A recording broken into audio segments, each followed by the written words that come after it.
عايز اقول كلمه بقى، معلش يا شيخ، استاذن لي يا شيخ احمد، ان هو صعوده الى المكان، لهذا المكان، لم يكن بجهد الاخوان وحدهم، ولا وكذلك استمراره لن يكون وانا بجهد. والله لو اعرف ذلك كنت انتخبت شفيق، وكنا داعين الناس تنتخب شفيق، لان كان شفيق ما هيدخلنا سجون تاني مش مشكله، ولكن افساد عقائد الناس اشد.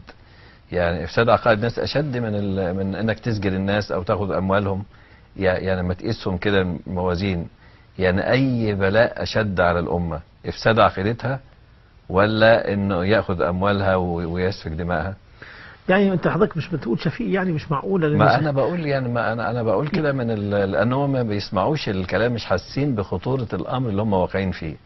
يعني فانا بقول لهم احنا فعلا لو عارفين ان الدكتور مرسي اللي قال لنا الشيعة خط احمر، وقال على جثتي والاحمر باخضر دلوقتي، ولا على جثته ولا حاجه، اتفاقات وبيع لعقيده الامه واحياء لشرك المشاهد والقبور فنقول ان احنا يعني دي طبعا خيانه للعهد، وخيانه للامه، وخيانه لعقيده الامه. نعم. و و وأنا أقول إن ما يحدث اليوم أشد جرما مما حدث في عهد حسني مبارك.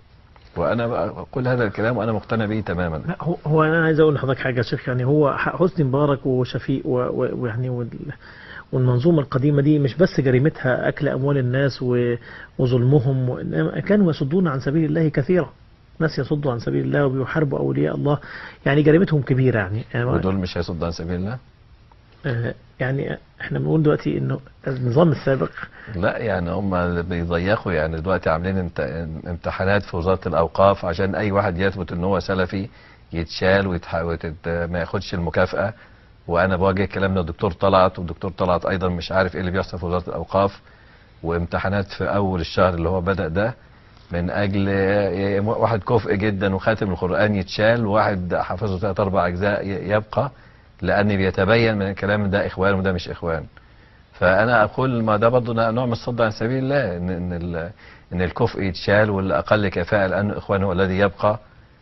فده كلام خطير جدا بيحصل في البلد، لانهم متصورين هم اللي فاهمين وغيرهم مش فاهم، وان السلفيين دول عقبات قدام يعني جماعه الاخوان. فاحنا نقول لهم اتقوا الله، يعني في البلد وفي دين ربنا عز وجل وفي عقائد الناس.